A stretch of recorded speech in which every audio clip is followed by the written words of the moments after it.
नमस्कार बच्चों। आज हम कक्षा 12 की पाठ्यपुस्तक आरोह भाग 2 के काव्यखंड से प्रथम पाठ हरिवंश राय बच्चन जिनकी कुछ कविताएं हमारे पाठ्यक्रम में सम्मिलित की गई है, तो उनका अध्ययन करेंगे। सर्वप्रथम कवि परिचय के विषय में जान लेते हैं। हरिवंश राय बच्चन जी का जन्म 1907 इलाहाबाद उत्तर प्रदेश में हुआ था। इनके पिता का नाम श्री प्रताप नारायण और माता का नाम श्रीमती सरस्वती देवी था। हिंदी साहित्य के इतिहास में इन्हें हलावाद के प्रवर्तक के रूप में जानते हैं और इनका कृतित्व अति महत्वपूर्ण माना जाता है। इनकी प्रमुख रचनाएं हैं मधुशाला, जो 1935 की रचना है, मधुबाला और मधुकलश, जो 1938 की रचना है। मधुशाला से इनको अत्यधिक प्रसिद्धि मिली और निशा निमंत्रण, एकांत संगीत, आकुल अंतर, मिलन यामिनी, सतरंगिनी, आरती और अंगारे, नए पुराने झरोके, टूटी फूटी कड़ियाँ, ये इनके द्वारा लिखे गए प्रमुख काव्य संग्रह थे। क्या भूलूं क्या याद करूं, नीड़ का निर्माण फिर, बसेरे से दूर, 10 द्वार से सोपान तक, ये इनके द्वारा लिखी आत्मकथा के 4 खंड थे, जो जीवन के अलग अलग पहलुओं पर लिखे गए थे। हेमलेट, जनगीता, मैकबेथ, ये इनके अनुवादित ग्रंथ थे और एकमात्र इनके द्वारा लिखी गई डायरी प्रवास की डायरी थी। उनका पूरा वाङ्मय बच्चन ग्रंथावली के नाम से 10 खंडों में प्रकाशित है। हरिवंश राय बच्चन जी का साहित्य के साथ साथ राजनीति से भी लगाव रहा है। सन 1966 में राष्ट्रपति द्वारा राज्यसभा के लिए नामित हुए और इसी वर्ष उन्होंने सोवियत भूमि रूस पुरस्कार भी मिला था। सन 1969 में इनकी रचना दो चट्टानें पर साहित्य अकादमी पुरस्कार मिला। 1976 में ये पद्म भूषण से नवाजे गए और 1992 में सरस्वती पुरस्कार से सम्मानित इनको किया गया। जनवरी 2003 मुंबई में इनका निधन हुआ। तो आइए अब देखते हैं पाठ्यक्रम में सम्मिलित इनकी कविताओं का कविता परिचय। यहाँ हम उनकी कविता आत्म परिचय एवं गीत संग्रह निशा निमंत्रण का एक गीत दिया जा रहा है। अपने को जानना दुनिया को जानने से ज्यादा कठिन है। समाज से व्यक्ति का नाता खट्टा मीठा तो होता ही है, जग जीवन से पूरी तरह निरपेक्ष रहना संभव नहीं है। अर्थात कहीं ना कहीं मानव का इस संसार से नाता जरूर रहता है। दुनिया अपने व्यंग्य बाण, शासन प्रशासन से चाहे जितना कष्ट दे, पर दुनिया से कट कर मनुष्य रह भी नहीं पाता, क्योंकि उसकी अपनी अस्मिता, अपनी पहचान का उसका परिवेश ही उसकी दुनिया है। इसलिए मनुष्य दुनिया से अलग नहीं रह सकता। अपना परिचय देते हुए वह लगातार दुनिया से अपने द्विधात्मक और द्वंद्वात्मक संबंधों का मर्म ही उद्घाटित करता चलता है और पूरी कविता का सारांश एक पंक्ति में यह बनता है कि दुनिया से मेरा संबंध प्रतिकलह का है। अर्थात मैं दुनिया से हमेशा विरोधी रहा हूँ, दुनिया का हमेशा विरोध करता रहा हूँ, दुनिया के कार्यों का। मेरा जीवन विरुद्धों का सामंजस्य है, अर्थात संघर्षों का सामंजस्य है। उन्मादों में अवसाद, रोदन में राग और शीतल वाणी में आग, विरुद्धों का विरोधाभास मूलक सामंजस्य साधते साधते ही वह बेखुदी, वह मस्ती, वह दीवानगी व्यक्तित्व में उतर आई है कि दुनिया में हूँ, दुनिया का तलबगार नहीं हूँ। अर्थात दुनिया में रहता हूँ लेकिन दुनिया का नौकर स्वरूप नहीं हूँ, बाजार से गुजरा हूँ, खरीदार नहीं हूँ। अर्थात दुनिया में रहता हूँ, लेकिन इसका मतलब यह नहीं है कि दुनिया कहे वैसे मैं रहूं।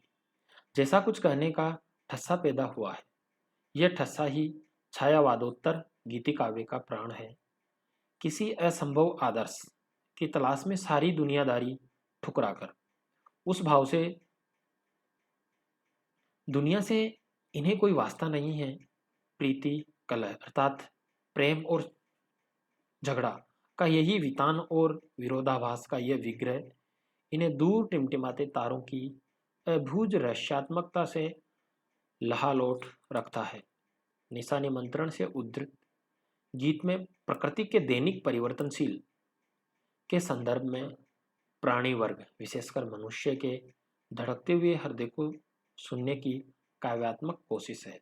बहुत ही सरल सर्वानुभूत बिंबों के जरिए किसी अगोचर सत्य की रूहानी छुहन महसूस करा देने बच्चन जी की अलग विशेषता है। यह गीत उसका एक बेहतर नमूना है। किसी प्रिय आलंबन या विषय अर्थात अपनी किसी प्रिय वस्तु या व्यक्ति से भावी साक्षात्कार का आश्वासन ही हमारे प्रयास के पंखों को गति में चंचलता तेजी भर सकता है। अर्थात जब तक हमारे सामने कोई लक्ष्य नहीं होगा, तब तक हमारी जीवन की गति तेज नहीं होगी, कार्यों में गतिशीलता नहीं आएगी। अन्यथा हम शिथिलता और फिर जड़ता को प्राप्त होने के अभिषिक्त हो जाते हैं, अर्थात धीरे धीरे आलस्य होते चले जाते हैं।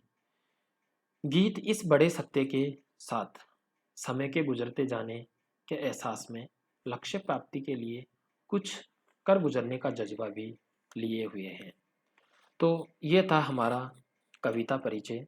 तो अब हम आगे देखते हैं आत्म परिचय के कुछ पद्य, जिनमें हरिवंश राय बच्चन जी अपने भावों का वर्णन करते हैं, अपने भाव अभिव्यक्त करते हैं। पहला पद्य है, मैं जगजीवन का भार लिए फिरता हूँ, फिर भी जीवन में प्यार लिए फिरता हूँ। कर दिया किसी ने झंकृत जिनको छूकर, मैं सांसों के दो तार लिए फिरता हूँ। मैं स्नेह सुरा का पान किया करता हूँ, कभी न जग का ध्यान किया करता हूँ। जग पूछ रहा उनको जो जग की गाते हैं, मैं अपने मन का गान किया करता हूँ। प्रस्तुत पद्य में हरिवंश राय बच्चन जी कह रहे हैं कि मैं इस संसार में रहता हूँ, सारे संसार के दुखों को सहन करता हूँ, फिर भी इस संसार से मैं प्रेम करता हूँ।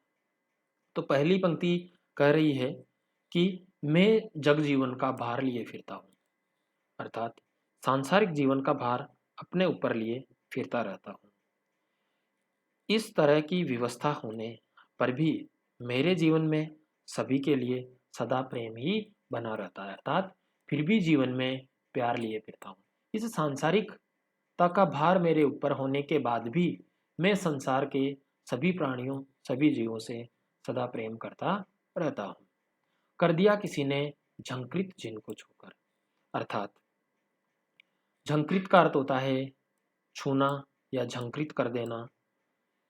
कवि कह रहे हैं कि मेरे उस कोमल हृदय को ना जाने किसे झंकृत कर दिया है, छू लिया है, स्पर्श कर दिया है, और मेरे हृदय रूपी वीणा के उन दो तारों को झंकार उत्पन्न कर दी है, अर्थात मेरी विकल वेदना को पुनः जीवित कर दिया है। तो कवि कह रहे हैं कि किसी प्रिय ने मेरे हृदय की कोमल भावनाओं का स्पर्श करके इसे झंकृत कर दिया है। इस तरह मैं अपनी सांसों के दो तार लिए हुए जग जीवन में फिरता रहता हूँ, अर्थात मेरे हृदय रूपी वीणा के तारों को किसी ने छू लिया है, फिर भी मैं उन दो तारों को लिए हुए इस संसार में घूमता रहता हूँ और इस संसार से मेरा लगाव है। दूसरे पद्य में कह रहे हैं कि मैं स्नेह सुरा का पान किया करता हूँ। स्नेह यानी प्रेम, सुरा यानी शराब, अर्थात प्रेम रूपी शराब। मैं प्रेम रूपी शराब का पान किया करता हूँ। मैं कभी न जग का ध्यान किया करता हूँ, और मैं अपने जीवन में कभी भी यह नहीं सोचता कि ये संसार के लोग मेरी प्रशंसा कर रहे हैं या मेरे बारे में कुछ बुरा भला कह रहे हैं। तो कह रहे हैं कि इस संसार के लोगों के विषय में मेरा ध्यान कम ही रहता है। मैं प्रेम रूपी शराब को पीकर मस्त रहता हूँ। इसी मस्ती में इस बात का विचार कभी नहीं करता हूँ कि लोग मेरे संबंध में क्या कहते हैं।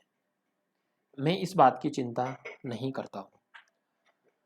जग पूछ रहा उनको जो जग की गाते हैं, अर्थात ये संसार उन्हीं लोगों के बारे में पूछता है, उन्हीं लोगों की प्रशंसा करता है जो इस संसार के लोगों की सुनकर चलता है, अर्थात उनके कहे के अनुसार चलता है। मैं अपने मन का गान किया करता हूँ और मैं अपने मन की भावनाओं के अनुसार गाता हूँ और मेरे मन के अनुसार चलता हूँ। कविता में अपने ही मनोभावों को अभिव्यक्ति देता हूँ। तो अर्थात इस पद्य में कवि ने अपनी आत्म अनुभूति की स्वतंत्रता को अभिव्यक्त किया है। अगले पद्य में कवि कह रहे हैं कि मैं निज उर के उद्गार लिए फिरता हूँ, मैं निज उर के उपहार लिए फिरता हूँ। है यह अपूर्ण संसार न मुझको भाता, मैं स्वप्नों का संसार लिए फिरता हूँ। निज यानी अपना, उर यानी हृदय, उद्गार का अर्थ होता है हृदय के भाव। कवि कह रहे हैं कि मैं मेरे हृदय में अर्थात निज हृदय में भावों के उद्गार लिए फिरता हूँ। नए नए भाव मेरे अंदर आते रहते हैं और मैं उन्हीं भावों को लेकर उड़ता घूमता रहता हूँ। मैं किसी अन्य के इशारे पर नहीं चलता। मैं अपने हृदय की भावनाओं को ही श्रेष्ठ भेंट मानकर अपनाता रहता हूँ। अर्थात मैं निज उर के उपहार लिए फिरता हूँ, निज अपने हृदय के भावों को भी उपहार स्वरूप अपनाता हूँ और उन्हें ही लेकर चलता हूँ। है यह अपूर्ण संसार न मुझको भाता। अपूर्ण यानी अधूरा संसार। ये संसार अधूरा है जो मुझे कभी भी भाता नहीं है, अच्छा नहीं लगता है। इसमें प्रेम का अभाव सा है, इसी कारण मुझे अच्छा नहीं लगता है। मैं स्वप्नों का संसार लिए फिरता हूँ। मेरे मन में प्रेममय सुंदर सपनों का संसार है और उसी को लेकर मैं आगे बढ़ता रहता हूँ। अर्थात मैं अपनी भावनाओं के अनुसार प्रेममय संसार की रचना करना चाहता हूँ और ऐसी रचना मैं अपने स्वप्नों के संसार के स्वरूप स्वयं ही करता रहता हूँ। मैं जला हृदय में अग्नि दाह करता हूँ। मैं अपने हृदय में ही अग्नि जलाकर उस अग्नि में जलता रहता हूँ। कवि कहता है कि मेरे हृदय में प्रेम की अग्नि जलती रहती है और उसी की आंच में स्वयं तपा करता हूँ, स्वयं जलता रहता हूँ। सुख दुख दोनों में मग्न रहता हूँ या मग्न रहा करता हूँ। जीवन में सुख और दुख दोनों दशाओं में मग्न रहता हूँ क्योंकि मैं प्रेम की दीवानगी में मस्त रहता हूँ। ये संसार विपदाओं का सागर है, अर्थात ये जग भवसागर तरने को नाव बनाए। इस संसार में बहुत सारी विपदाएं हैं और इस संसार रूपी भवसागर को तरने के लिए, पार करने के लिए एक प्रेम रूपी नाव का सहारा चाहिए। तो आओ मिलकर हम एक प्रेम रूपी नाव का निर्माण करते हैं। इसलिए मैं भवसागर की लहरों पर प्रेम की उमंग और मस्ती के साथ बहता रहता हूँ। अर्थात मैं बहुमोजों में मस्त बहा करता हूँ। इस संसार रूपी सागर की लहरों पर हमेशा मस्ती के साथ बहता रहता हूँ। इस तरह मैं प्रसन्नता पूर्वक जीवन नाव से संसार सागर के किनारे लग जाता हूँ। अर्थात इस भवसागर को पार करने के लिए प्रेम रूपी नाव का निर्माण कर मैं इस संसार रूपी सागर के किनारे तक पहुंच जाता हूं और इसे पार कर लेता हूं। तो इसमें इस संसार की कुछ विडंबनाएं कवि बता रहे हैं। धन्यवाद। इसके बाद कुछ बचे हुए पद्यों को लेकर हम अगले वीडियो में प्रस्तुत होंगे। सबने ध्यान से सुनने की कोशिश की होगी और समझने का प्रयास करेंगे। धन्यवाद।